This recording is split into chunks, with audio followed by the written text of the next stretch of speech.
En face de ça, on va trouver cet homme-là qui tourne en rond, qui n'arrive pas à percer.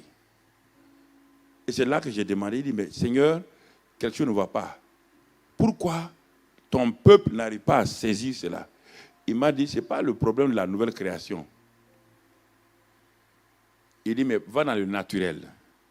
Quand un bébé est né, il a une nouvelle quoi? Création. Mais pourquoi sur le plan naturel, beaucoup de bébés qui sont nés n'arrivent pas à percer dans cette vie-là? Ça va dépendre de leur environnement, de là où ils ont été moulés.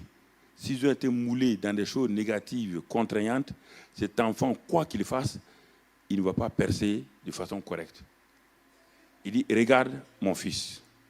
Et là, le Seigneur a commencé à me parler.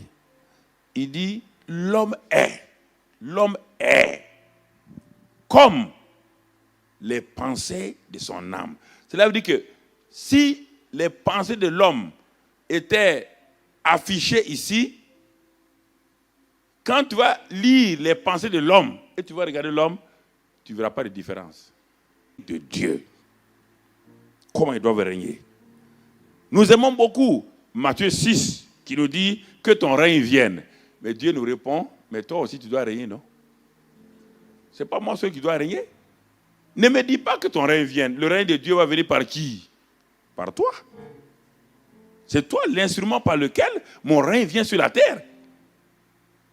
Jésus est venu te montrer. Jésus est la prémisse de l'être humain, du Fils de l'homme, par lequel Dieu doit régner sur la terre, et te dit maintenant, Jésus étant parti et t'ayant laissé le Saint-Esprit, il dit tu dois régner dans cette vie. On dit dans cette vie, pas dans la vie future.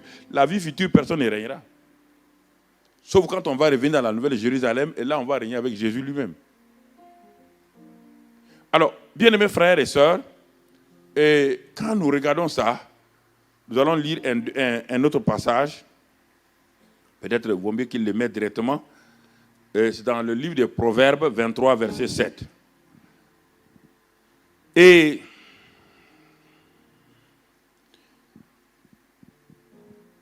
vous savez, j'aime m'enfermer, réfléchir et examiner pourquoi les chrétiens, il y a tant de faillites, tant d'échecs.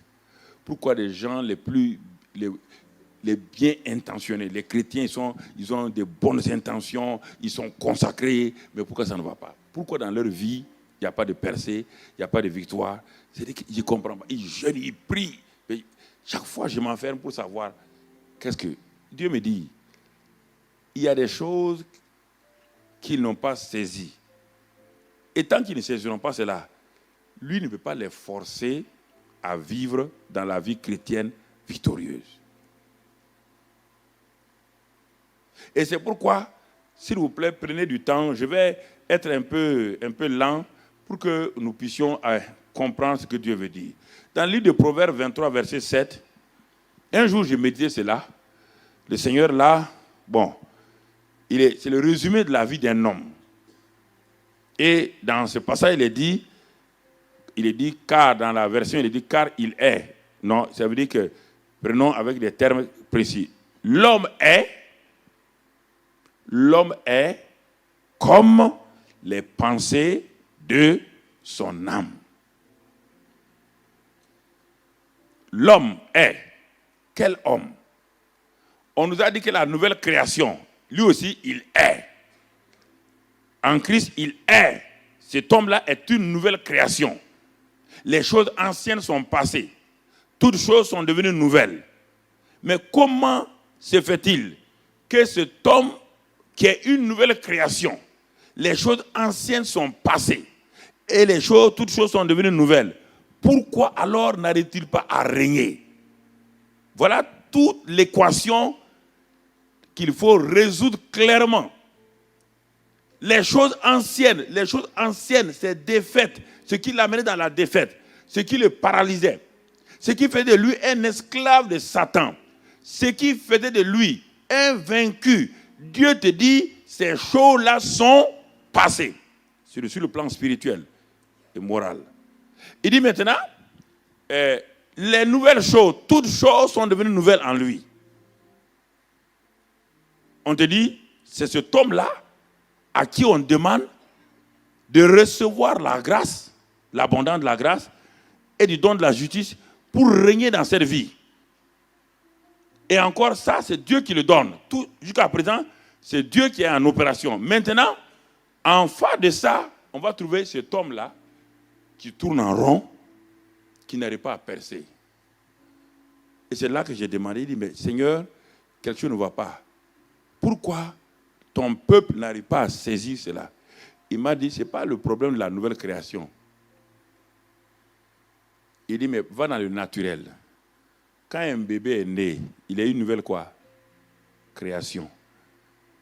Mais pourquoi sur le plan naturel, beaucoup de bébés qui sont nés n'arrivent pas à percer dans cette vie-là? Ça va dépendre de leur environnement, de là où ils ont été moulés. S'ils ont été moulés dans des choses négatives, contraignantes, cet enfant, quoi qu'il fasse, il ne va pas percer de façon correcte. Il dit, regarde mon fils. Et là, le Seigneur a commencé à me parler. Il dit, l'homme est comme les pensées de son âme. Cela veut dire que si les pensées de l'homme étaient affichées ici, quand tu vas lire les pensées de l'homme et tu vas regarder l'homme, tu ne verras pas de différence. Tu ne verras pas de différence. L'homme est, on n'a pas dit sera. L'homme est comme les pensées de son âme. Ça veut dire quoi? Il est le reflet des pensées qui sont cachées en lui. Ma vie actuelle est la manifestation des pensées qui sont en moi que je ne peux pas cacher parce que ces pensées-là sont obligées de se manifester. C'est pourquoi je ne peux pas dépasser mes pensées. On va le voir tout à l'heure et tu vas te rendre compte, mon ami, que ce que je te dis là est très important. Cela veut dire que la manifestation visible, quotidienne de la nouvelle création dépend de la qualité des pensées de cet homme ou de cette femme-là. Cet homme est déjà une nouvelle création, mais il n'arrive pas à régner. Pourquoi? Ce n'est pas à cause de ces jeunes. Il est déjà une nouvelle création. Et il doit régner. Dieu lui a donné tout ce qu'il faut pour régner. Il n'arrive pas à régner. On n'a pas dit c'est parce qu'il ne jeûne pas. On n'a pas dit c'est parce qu'il ne prie pas.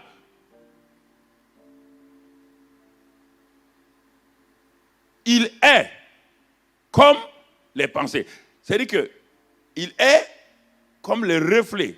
Il est le reflet de ses propres pensées. Ou encore, j'ai noté, il est le résultat de toutes les pensées qu'il a accumulées hier. Cela veut dire quoi? Simplement que votre vie d'aujourd'hui n'est que la résultante de vos pensées d'hier. On va aller doucement, vous allez comprendre. Votre vie d'aujourd'hui, mon cher frère, votre vie d'aujourd'hui n'est que la résultante de vos pensées d'hier. Quand je dis hier là, c'est de ce que vous vivez régulièrement, quotidiennement. Vous ne pouvez pas. Les pensées sont le plafond de votre promotion. Vous ne pouvez pas aller au-delà de vos pensées. Vos pensées sont le plafond. Si vous voulez progresser, il faut que vous poussiez le plafond. C'est-à-dire que si vous prenez un bâtiment à 5 étages, ceux qui sont au rez-de-chaussée, ils ont un plafond. Mais le plafond de ces rez-de-chaussée est quoi pour le premier étage? Est le plancher du premier étage, oui ou non? Si vous voulez avancer, chaque fois que vos pensées vont vous amener, elles vont arriver à un niveau de plafond. Mais si vous voulez aller plus, il faut que vous appreniez à repousser. Et pour le repousser, frère, ce sont vos pensées qui vont permettre, ce sont vos pensées alignées sur les pensées de Dieu qui permettent à la nouvelle création d'avancer. Ce n'est pas la prière ni le jeûne. La prière et le jeûne accompagnent. Mais l'élément fondamental, ce sont vos pensées. On va aller doucement. Ce sont vos pensées. Tu dois comprendre cela.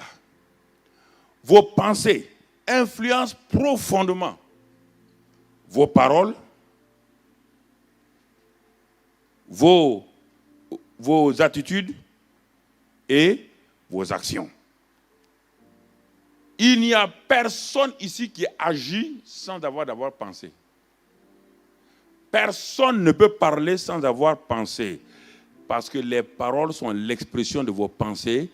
Et c'est pourquoi les scientifiques ont dit que chaque être humain a 50 000 pensées en moyenne par jour. Je vais aller lentement encore pour que nous comprenions. Écoute-moi, mon frère. Tu dis que cela n'est pas vrai, peut-être. Tes pensées, les pensées que tu as, représentent quoi pour toi?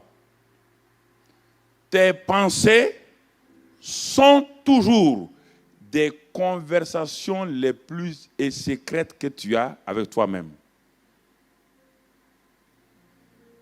Tu causes le plus, la personne avec qui tu causes le plus, c'est toi-même. Ce sont tes pensées. C'est quand tu veux rencontrer quelqu'un, quand tu as fini de penser, de travailler toutes tes pensées, tu rassembles maintenant le résumé de tes pensées et tu pars pour rencontrer ce frère-là. Mais en ce temps, tes pensées, tu as causé avec tes pensées dans ton lit, dans ton fauteuil, dans ta voiture, ou sur ta moto, ou à pied. Tu ne peux pas arriver comme ça, parce que vous devez faire une affaire. Tu ne peux pas arriver comme ça, puis dire au frère là, bon, on va faire ça. Non, non, mais il va dire, mais quoi? C'est que déjà, tu as conversé avec toi-même. Et le meilleur moyen pour converser avec soi-même, c'est à travers les pensées. Et si tes pensées sont négatives en permanence, tu fais quoi? Tu es en train de préparer des paroles, des attitudes et des actes qui seront mauvais. Et ces attitudes vont se transformer en quoi? En habitude. Et quand ça devient des habitudes, c'est fini pour toi. Ta personnalité est forgée. Tu as beau venir à l'église, on va beau parler, ça rentre là, ça sort là. C'est pourquoi les gens sortent de l'église. À 5 mètres de l'église, ils font le contraire de tout ce que le pasteur a dit.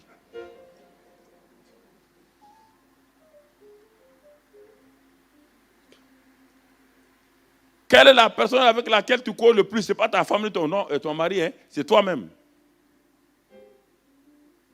Tu es la personne avec laquelle tu causes régulièrement, n'importe où, n'importe quel endroit, tu causes avec toi-même dans tes pensées. Ta bouche n'est pas ouverte. Et quand ta bouche va s'ouvrir, elle ne fera que dire ce que tes pensées ont déjà arrêté. Si ta bouche contredit tes pensées, on t'appelle hypocrite.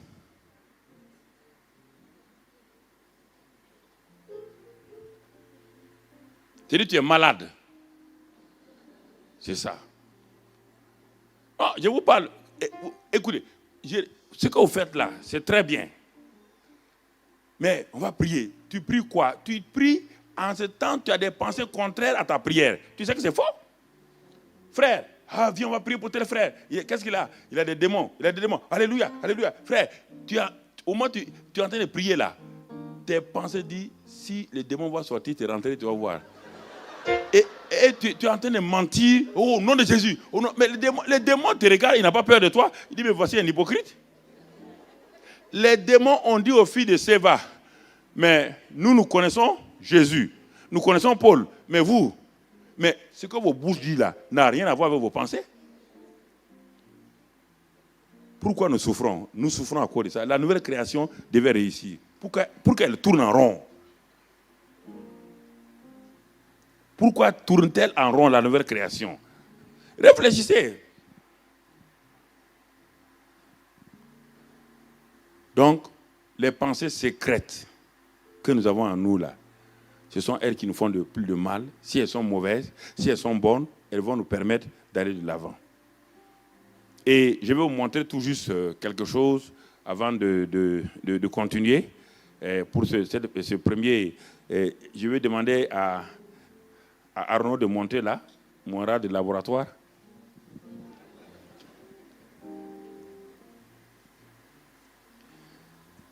Et pour que nous puissions comprendre. Frère, je veux être assez pratique et simple avec chacun d'entre nous. Donc, vous voyez, ça c'est, premièrement, l'ancienne création. Tout le monde est né avec, excuse-moi, porte toi-même, ce n'est pas moi qui porte ça sur toi. Chacun est né avec sa nature. Voilà. Voilà. Chacun est né avec cette nature-là. C'est la nature héritée de l'ennemi. Donc, péché, maladie, malédiction, pauvreté, etc. J'ai résumé à ça.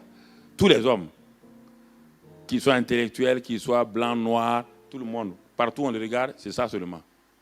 Partout, c'est ça. Devant, derrière, c'est ça.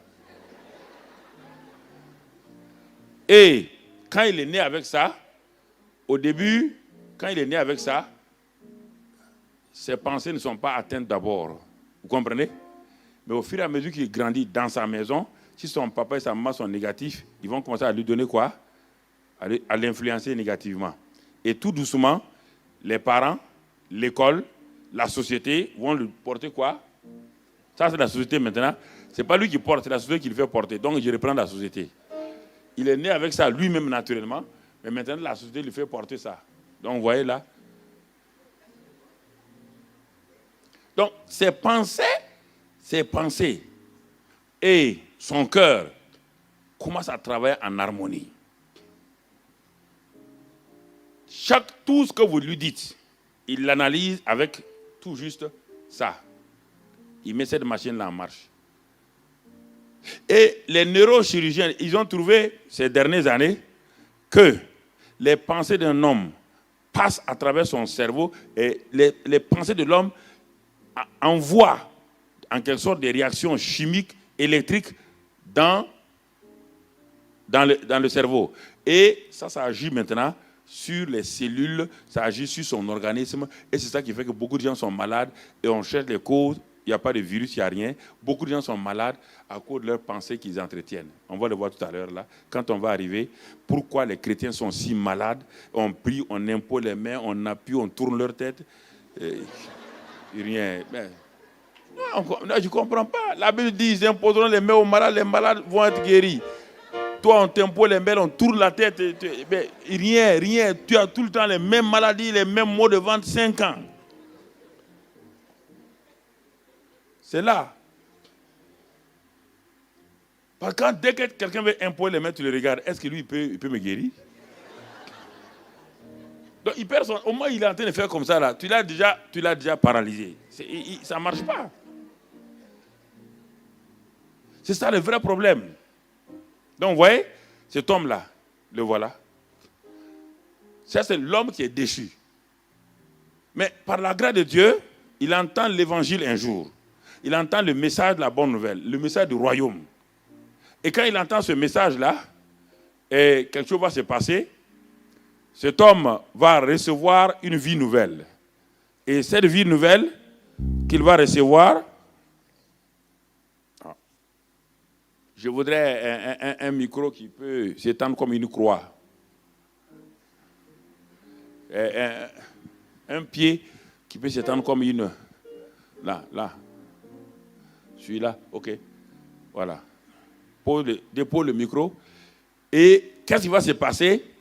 Ce qu'on appelle la substitution. Voilà, mets ça là. Le Seigneur, par sa grâce, va prendre toutes ses iniquités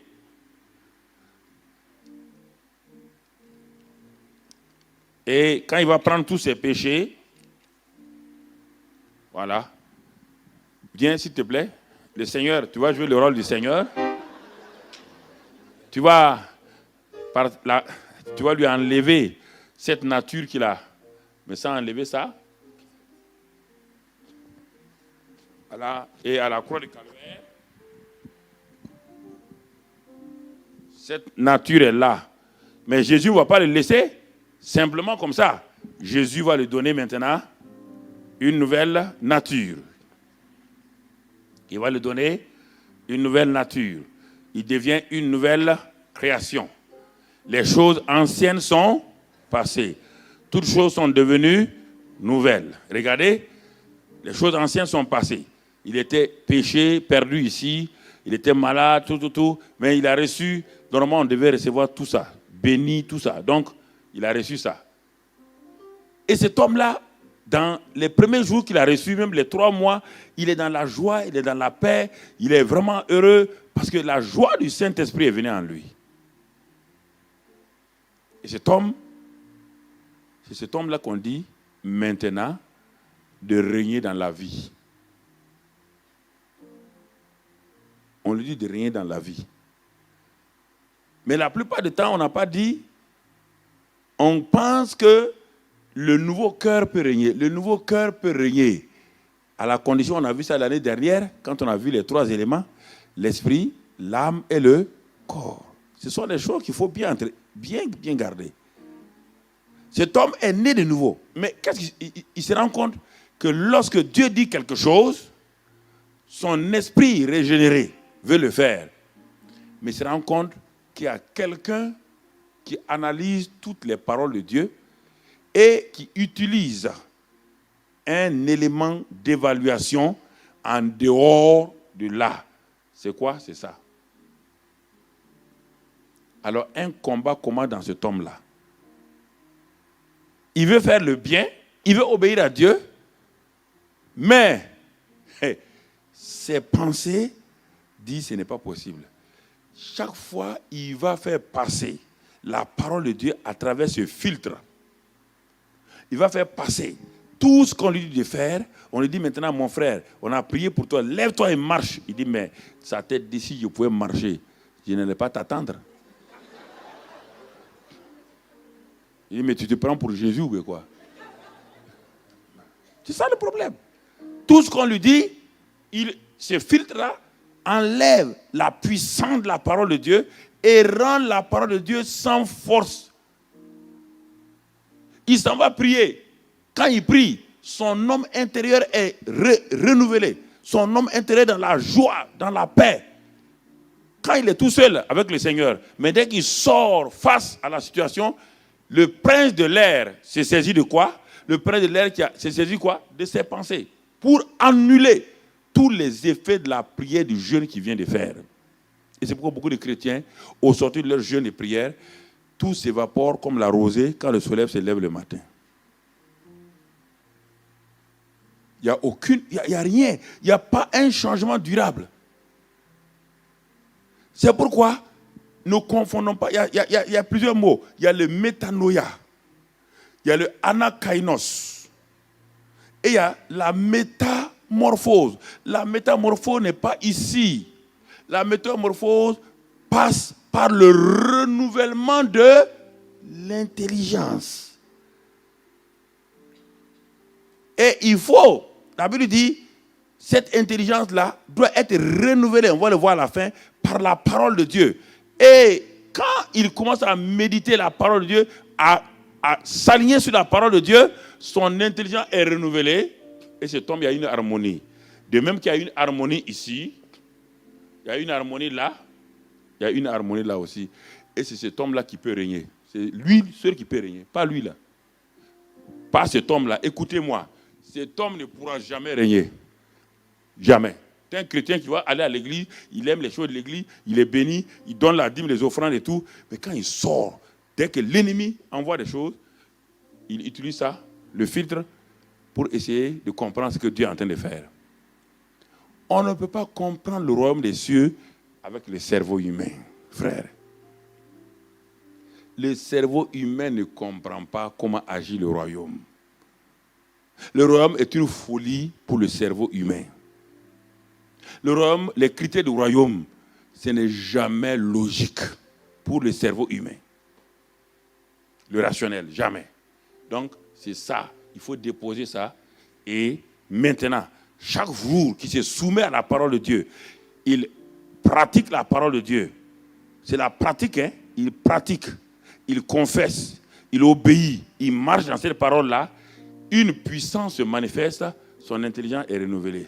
En ce moment, l'homme nouveau qui est là, la nouvelle création qui est là, maintenant a un partenaire extraordinaire, puissant, les pensées renouvelées. Quand Dieu dit quelque chose, il s'aligne automatiquement, l'homme nouveau et son intelligence s'aligne sur la parole de Dieu. Cet homme-là peut régner. Quoi que ce soit que Dieu lui dise, il va régner. C'est pourquoi dans les évangiles, vous voyez la chute et les scandales des Pierre et des autres. Mais vous les voyez maintenant dans le Nouveau Testament, vous les voyez, ce sont des gens qui ont totalement changé. Ici, c'est la création, ici, c'est la métamorphose. Les deux mots sont différents. On ne peut pas métamorphoser celui-ci-là. Lui, on le tue. On le met à mort. Là, le vieil homme est crucifié, il est mort. On ne peut pas mêler le vieil homme. La seule chose, et un jour, on prêchait, un jeune prédicateur un peu ignorant prêchait, quand il parlait du mot changement, il utilisait le mot changement. Au lieu de mettre le mot création nouvelle, il mettait qu'on peut changer, on peut faire. Et il y a un vieux qui était assis, il dit, mais jeune homme là, il faut le dire, il ne connaît pas. Hein. Il dit, mais il a dit de noyer le vieil homme. Il dit, moi, mon vieil homme sait nager. On voit qu'il est un nouveau pasteur là. Il ne connaît pas encore la vie. Il dit, mon vieil homme là, je l'ai noyé. Quand je suis revenu, je l'ai trouvé, il était vivant. On ne peut pas noyer le vieil homme. On ne peut pas l'améliorer. On peut pas, il n'est pas sauvage. On ne peut pas le civiliser. Vous entendez? Le vieil homme, on le tue. On le tue. Il est crucifié. Dieu l'a tué. C'est ça la croix. La croix l'a mis à mort. Si tu es ici, c'est que tu es déjà mort. Et le corps du péché a été rendu impuissant parce que celui qui est mort est libre du péché. Cet homme-là est libre du péché.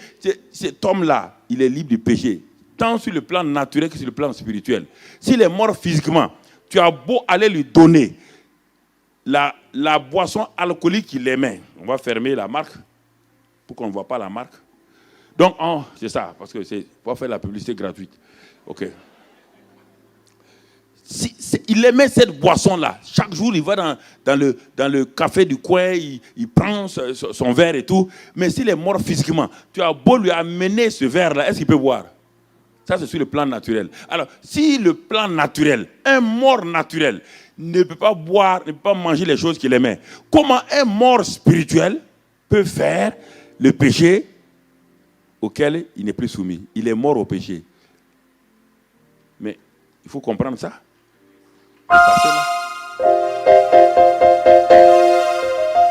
Vous ne pouvez pas faire celui-ci, il n'a qu'à gêner. C'est sa nature. Il aime le péché. Il se nourrit du péché. On ne peut pas lui donner autre chose que ça. C'est la mort seulement. C'est la seule solution. C'est ça que Dieu a fait. Il dit, il a crucifié le vieil homme. Allez-y vous asseoir. Bon, laisse ça. Il faut qu'ils voient ça. Laisse ça, ils vont voir longtemps. Te limite. La pensée étroite d'un homme limite ses réalisations. La pensée étroite d'un homme limite ses actions, limite tout ce qu'il veut faire dans la vie. Ce sont nos pensées qui nous limitent. Et c'est ça qui limite la nouvelle création. C'est ça qui empêche la nouvelle création d'aller de l'avant. Mais Dieu a-t-il prévu une solution pour ça? Oui, Dieu a prévu une solution. Même là encore, Dieu a prévu une solution. Mais c'est que parfois, nous mettons du temps avant d'aller demander à Dieu quelle est la solution. Parce que nous avons écouté tellement les hommes que nous mettons 10 ans, 15 ans à écouter les hommes avant de revenir. Je crois que souvent, nous avons un livre qu'on appelle la Bible. Et Dieu est un Dieu, un fabricant. Et tout bon fabricant qui fabrique quelque chose, il a le mode d'emploi de la chose qu'il a fabriquée. Dieu a créé l'homme. Il a un mode d'emploi des pensées de l'homme. Il a tout. Où? Dans la Bible, pas chez quelqu'un d'autre. Ce n'est pas le revendeur qui a le mode d'emploi. C'est celui qui a fabriqué qui donne la machine avec le mode d'emploi. Le mode d'emploi est devant toi ici. Tu laisses ce que Dieu te dit et tu vas chercher chez les hommes. Tu dis, oui, quand moi j'ai eu la victoire, j'ai fait 40 jours de jeûne. Mais mon ami, 40 jours de jeûne ne transforment pas quelqu'un. D'ailleurs, les deux jeûnes de 40 jours ont été dictés par Dieu. En dehors de ça, personne n'a fait ça. 3 personnes. Il y a Moïse, il y a Jésus, il y a Élie qui a marché 40 jours. Tout ça, c'est dicté par Dieu.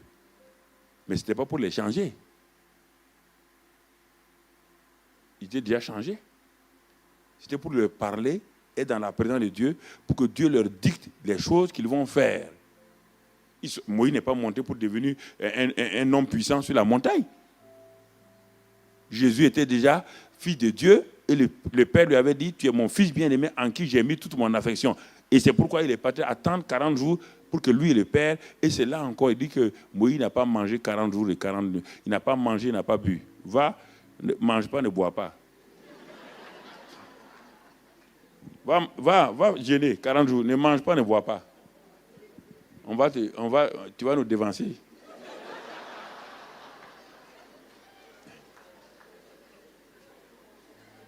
Non. Écoutez, je vais être simple avec vous ce soir-là. Dieu nous avertit. Dieu nous avertit.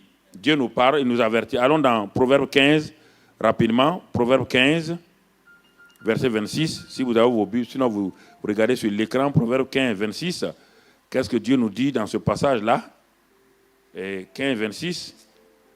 Il dit, les pensées mauvaises sont en horreur à l'Éternel. Mais les paroles agréables sont pures à ses yeux. Comme on est sur les pensées, on va arrêter sur la première partie du verset. Les pensées mauvaises sont en horreur à l'Éternel. Alors, quand vous lisez une parole comme ça, n'allez pas loin. Ne balayez pas ça du revers de la main et puis continuez. Dieu te dit que toute pensée négative en toi, toute pensée mauvaise, lui sont en horreur. Ça veut dire qu'il ne peut pas te regarder avec ces pensées-là. Donc, vous mettez arrêter ton jeûne. Quand tu es en train de jeûner et que tu as des pensées, change les pensées avant de continuer. Les pensées mauvaises sont en horreur à l'Éternel. Allons dans Genèse 6 pour comprendre. Genèse 6. Qu'est-ce que cela veut dire? Genèse 6. Ne me dis pas comme... Ce n'est pas la loi, hein? Ça c'est des principes. Quand Dieu dit que quelque chose ne lui plaît pas, ce n'est pas une affaire de loi ou de la grâce. Non. Genèse 6. Regardons si ce que Salomon a dit ici, on le trouve déjà, la première apparition de ça, c'est dans Genèse 6, verset 5. L'Éternel vit que la méchanceté des hommes était grande sur la terre et que toutes les pensées de leur cœur se portaient chaque jour uniquement vers le mal. Donc, vous voyez, les pensées de leur cœur étaient des pensées d'horreur. Pourquoi? Ces pensées se portaient chaque jour uniquement vers le mal. Regarde maintenant la réaction. Toute action provoque une réaction. Ce n'est pas Dieu qui le fait. C'est ton action qui provoque la réaction. Regarde, la Bible dit, l'Éternel se repentit d'avoir fait l'homme sur la terre et il fut affligé en son cœur. Bon, le reste du verset, on n'a pas marqué ça, 7. Bon. Et l'Éternel dit, j'exterminerai de la face de la terre l'homme que j'ai créé, etc., etc. Ce n'est pas Dieu qui a envoyé le déluge. Ce sont les pensées mauvaises des hommes qui ont créé leur propre déluge. Et écoute-moi, le déluge de ta vie, familiale ou autre, ne vient pas de Dieu ni du diable. Ça vient de tes pensées. Ce sont tes pensées qui attirent le déluge sur toi. Je peux te montrer de Genèse jusqu'à Apocalypse. Dieu n'a rien à faire. Dieu a présenté un jour un homme à Satan. Il s'appelle Job. Depuis longtemps, Dieu surveille Satan qui est en train de tourner autour d'un homme sur la terre. Il s'appelle Job. Et un jour, la Bible dit, en ce temps, Satan avait le droit d'aller vers le ciel. Maintenant, il n'a plus le droit à cause du sang de Jésus. il ne peut plus accuser quelqu'un au ciel. Si quelqu'un te dit ça, il était un menteur. Dès que Jésus a amené son sang au ciel, il a purifié toute la rébellion satanique. Il a établi tout. Satan ne peut plus accuser quelqu'un. Il dit l'accusation des frères est tombée. Il est venu sur la terre, il ne peut plus monter au ciel. Tu dis, j'étais là-bas. Ouais. Non, mais c'est ça. Vous ne comprenez pas les choses spirituelles. Les choses spirituelles, on n'a pas besoin que Paul a dit. Paul a dit, moi je suis quoi? Il ne m'appelle pas Paul, il m'appelle Mamadou Karambiri. J'ai la même dimension que Paul. Mais non, pourquoi vous êtes complexé comme ça là? Ou bien, le Saint-Esprit qui est en moi, hein? C'est un Saint-Esprit différentiel? Ou bien on l'a minimisé, on l'a compressé pour le mettre en moi? Vous n'arrivez pas à croire en vous-même. C'est-à-dire que vous croyez qu'il y a le nom de Paul. Il n'y a pas ton nom dans la Bible. On dit, nous sommes le temple de Dieu. Qui? Toi? Écoutez, frère, ne soyez pas complexés. Vous avez la même valeur que n'importe qui dans la Bible. Dites un peu plus fort Amen.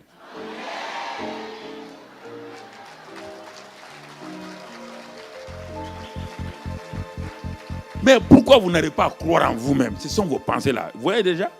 Vous n'arrivez pas à croire. Tu as fait des bêtises hier. C'est ça, hein? Donc, Satan, c'est ça. Donc, quand il dit de croire à ça, tu dis, c'est ta pensée, la pensée. Ouais? Dieu a créé l'homme. C'est pas Dieu n'a pas créé le déluge. Les pensées, chaque jour, les pensées mauvaises agressent Dieu régulièrement. Les pensées mauvaises agressent Dieu et l'affligent. Ah bon? Les pensées d'un homme, oui. Sur la terre, peuvent atteindre Dieu, oui. Ça, c'est avec Noé. Mais plus tard, avec qui encore? Les pensées de qui et les actes de qui ont affligé Dieu encore? Pour que Dieu descende une seconde fois, c'est qui? Sodome et Gomorrhe. Il a dit à Abraham, j'ai vu. Ouais, toujours. Dieu est patient, il attend. Il dit, mais j'ai vu. Et les cris de Sodome et Gomorrhe là sont montés. Il a dit au premier homme qui est né de femme, Caïn, le cri du sang de ton frère est monté vers moi. Nous sommes dans le monde spirituel. Ce n'est pas un monde géographique. Ne crois pas que tu es sur la terre. Dieu est loin, loin, loin. Mais en esprit, il n'y a pas de distance ni de temps. Dans l'esprit, dans le royaume des cieux, il n'y a pas de distance ni de temps.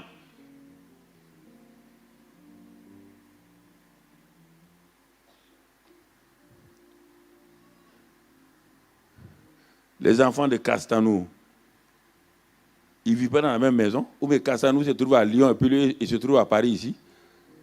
C'est la même chose. Quand on parle au royaume des cieux, on ne parle pas de géographie. Le royaume des cieux, il n'y a pas de distance, il n'y a pas de temps. Dans le royaume des cieux est hors du temps. Il n'y a pas 24 heures, c'est hors du temps. C'est hors des distances. C'est pourquoi tu restes ici, tu parles tout de suite. Dès que tu as fini, avant que tu finisses de parler, Dieu t'a déjà exaucé. S'il y avait une distance, il fallait 3 jours avant qu'il réponde. Il n'y a pas ça, frère. Il faut enlever cette mentalité-là. Ça n'existait pas. Dans le royaume des cieux, ça n'existait pas. Dans le monde géographique, ça existe, le temps.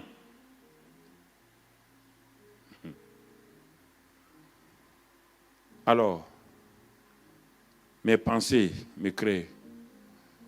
Quand Dieu a présenté Job à Satan, Satan dit, mais il dit peau pour peau. Peau pour peau, Job va te maudire en face. Dieu dit non, Job ne me maudira pas. Et quand les gens lisent ça, tout de suite, ils ont une idée arrêtée sur Job. Dieu n'a pas dit que Job était parfait. Parce que Dieu est en train de protéger Job. Parce que Job faisait certaines choses selon Dieu. Mais on va nous ouvrir le cœur et les pensées de Job. Tout le monde accuse la femme de Job. que la femme de Job a dit à Job de maudire Dieu et de mourir. Tout le monde dit, ah oui, cette femme-là, elle est misérable. Mais ouvrons le livre de Job, tu verras qui est misérable entre les deux. Au moins, la femme a eu le courage de dire, maudit et meurt. Quand Job a été touché dans son corps et tout, regardez ce qu'il dit dans Job 3. Regardons dans Job 3. Regardons ce qu'il dit, frère. Dieu nous révèle, Dieu ne cache rien. C'est pourquoi il vaut mieux être clair avec lui. Hein? Dieu ne cache rien. Après cela, Job ouvrit. Après qu'il ait dit à sa femme de se taire, il ouvrit la bouche et maudit le jour de sa naissance. Alors, où est le Job parfait là? Il a maudit le jour de sa naissance. Ce n'est pas fini. Il prit la parole et dit, périsse le jour où je suis né et la nuit qui dit un enfant mal est conçu. Il est en train de parler de qui? L'enfant mal est conçu par qui? Par des brebis? Par des moutons? L'enfant mal c'est qui? C'est lui-même, non? Oui ou non? Il a été conçu par qui? Son père et ça? Il dit périsse la nuit où papa et maman sont allés ensemble pour que moi je sois conçu. Est-ce que c'est un homme correct ça? Vous dites Job. Vous l'admirez, dit Job. Un ignorant comme ça, vous l'admirez. Quelqu'un qui va dire que maudit le jour où mon père et ma mère sont allés ensemble pour que moi je sois conçu. Regardez ensuite, c'est pas fini. Il continue. Et il parle. Au verset 25, il dit maintenant ce que je crains, c'est ce qui m'arrive. Ce qu'il craint où? Dans ses pensées. Ce qu'il craignait là, Dieu nous révèle. Ce que je crains, c'est ce qui m'arrive. Ce que je redoute, c'est ce qui m'atteint. Je n'ai ni tranquillité, ni paix, ni repos, et le trouble s'est emparé de moi. Ce que je crains, c'est ce qui m'arrive. Ce que vos pensées attirent. Vos pensées sont des aimants. Et si c'est un aimant négatif, ça va attirer derrière vous tous les négatifs. Si vous voulez jeûner et prier, ça ne peut pas. Parce que vos pensées là sont des aimants qui attirent, qui vous accompagnent, frères et sœurs. Je voudrais que vous rentrez en vous-même. Ce n'est pas la peine d'aller dire on va faire. Non, n'allez pas. Tes pensées attirent. Les pensées de ces hommes ont attiré le déluge. Les pensées de Job ont attiré tout ce qui lui est arrivé. Tout ce qui lui est arrivé. Réfléchis, mon ami. Regarde ta vie. Ce que je te dis, tu le sais bien de quoi je parle. Regarde tes pensées que tu as régulièrement et regarde ta vie quotidienne. Il n'y a pas de différence. Il n'y a pas de différence. La nouvelle création doit opérer avec une intelligence renouvelée.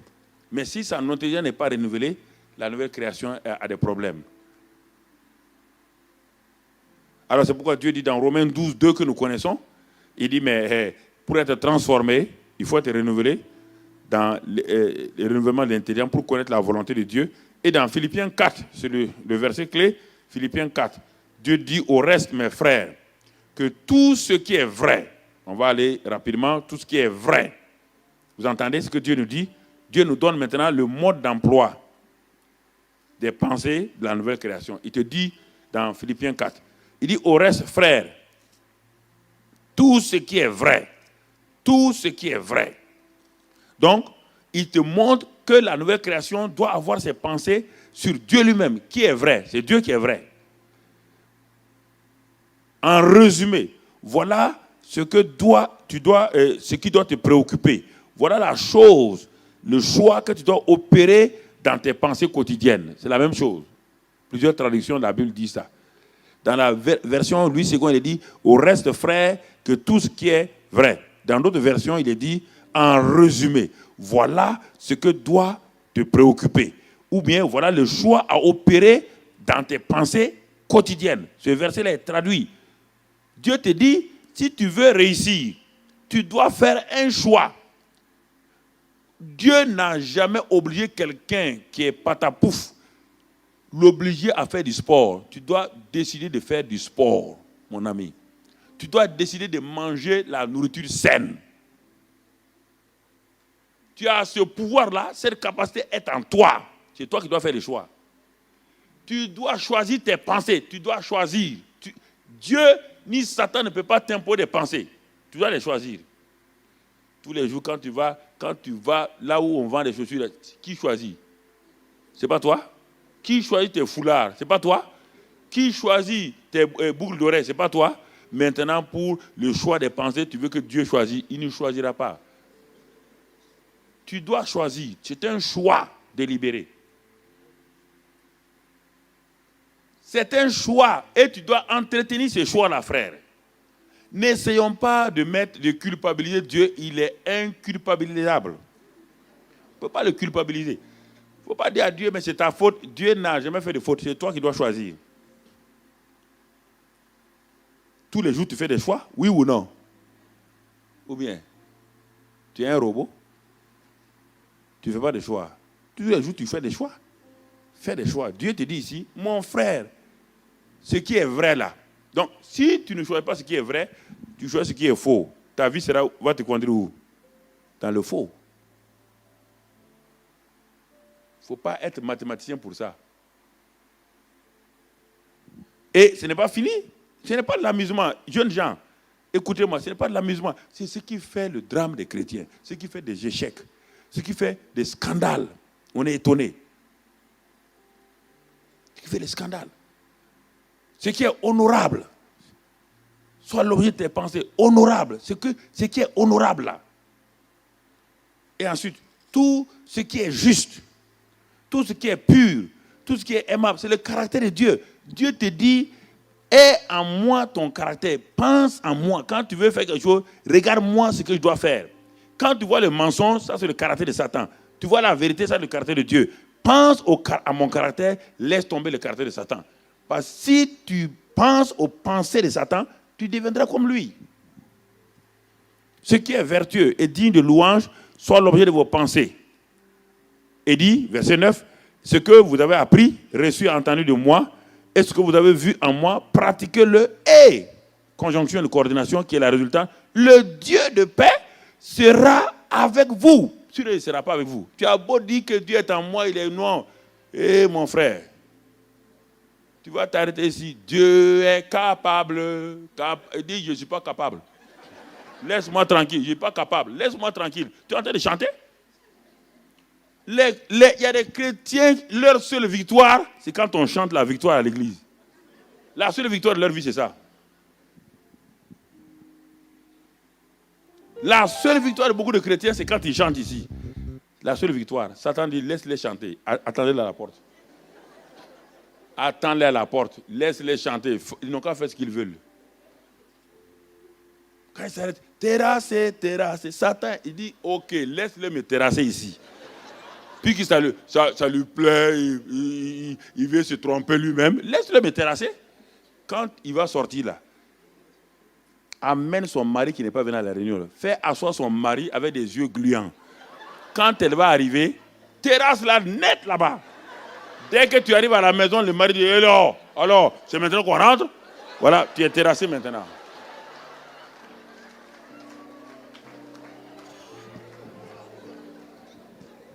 Oh, c'est Jésus. Frère, la Bible dit en 1 Corinthiens 2, il dit, ayons les pensées de Christ. On va développer tout cela. Et je crois que si tu veux régner, il y a le premier domaine de règne, c'est le règne de la moralité et tout. Note simplement les versets, on ne va pas les lire. Matthieu 15, 19 et 8. Il dit que de tes mauvaises pensées sortent quoi? L'adultère et tout. Personne ne s'est jamais levé à aller commettre fornication parce qu'il veut. Personne ne s'est jamais assis, puis s'est levé, dit bon, il s'assoit, puis dit, je m'avais forniqué. Non, jamais. Il a fait quoi? Et quand il a fini, il a conclu, non? Quand il a conclu, il a fait quoi? Il s'est levé, oui ou non? Même le fils prodigue là, il a fait quoi? Il s'est assis, il a pensé. Il a regardé la maison de son père et là où il est. Ça, c'est des cochons. Là-bas, c'est le palais. Il a examiné les deux. Il a vu, lui-même, il a tiré une conclusion qu'il n'est pas bon d'être avec il vaut mieux aller où? Et maintenant, il a fait quoi? Il se Qu'est-ce qu'il a fait se lever? C'est la conclusion de ses pensées. Mais il parlait avec qui? Il parlait avec les cochons. Quand il a dit je me lèverai, il parlait à qui? Donc il conversait avec qui? Quand j'ai commencé, tu as dit que tu as voulu penser que je mens. Tu as vu? Il conversait avec qui? Avec lui-même. Et quand il a conclu sa conversion, il s'est levé. Ce sont vos pensées qui vont vous faire agir. Donc, que ce soit pour la santé, on va le voir demain, après-demain, la santé. Pourquoi tu es malade? Parce que tous les jours, tes pensées sont sur « Ah, ma mère est morte de cette maladie-là, je vais finir comme ça. » Non, tu ne mourras pas comme ta mère. La nouvelle création ne meurt pas comme ça. La nouvelle création ne meurt pas comme un misérable, mon ami. La nouvelle création peut souffrir. Oui, la nouvelle création souffre. Mais elle ne peut pas finir misérablement. Au niveau professionnel, c'est la même chose. Au niveau professionnel, c'est la même chose. Combien de chrétiens ont beaucoup de choses au niveau professionnel, mais ne règnent pas? Tout le temps des employés. Tout le temps.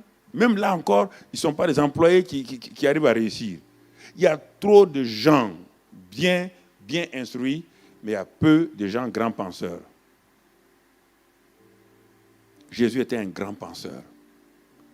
Paul était un grand penseur. Tu dois être un grand penseur. L'instruction va te donner une bonne position professionnelle, mais ce n'est pas sûr que tu vas réussir dans ta vie. Ce n'est pas sûr que tu vas réussir.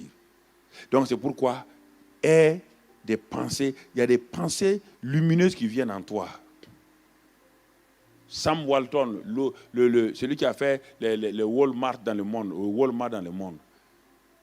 tout le monde avait dit à son temps qu'il est impossible qu'une ville de 50 000 habitants puisse faire, faire durer à long terme des magasins à bas prix comme les Walmart. Il s'est assis, Sam Walton, il est un chrétien, il s'est assis, il dit non. Il dit non, lui il va faire des magasins pour... Il dit mais comment ça? Les gens ont dit comment? Il dit mais attendez, je vais les placer dans des carrefours. Si vous avez dit qu'une ville de 50 000 habitants ne peut pas faire vivre un supermarché à bas prix, je vais les mettre dans des carrefours. Qu'est-ce qu'il a fait?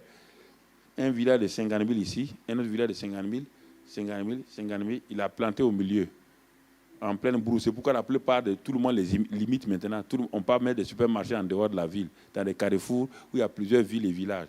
C'est ça qu'il a fait, il a réussi. Le jeune homme qui a fait FedEx, avec tous les avions dans le monde aujourd'hui, il est dans une classe de management, marketing. Et le professeur a dit aujourd'hui, devoir, travaux pratiques. Dites-moi, qu'est-ce que vous allez faire dans votre futur? Tous les autres ont dit ce qu'on fait tous les jours. Ne faites pas comme tout le monde. Il a dit non, il s'est assis, il a dit non, une idée est venue. Il dit je vais prendre le courrier de Los Angeles et de New York le même jour, je vais l'amener à Los Angeles. Le professeur a mis dessus barré, il dit ambitieux. Mais il a réfléchi quoi? Quand il est 5 heures du matin à New York, il est quelle heure à Los Angeles? Il y a au moins 5 heures de différence.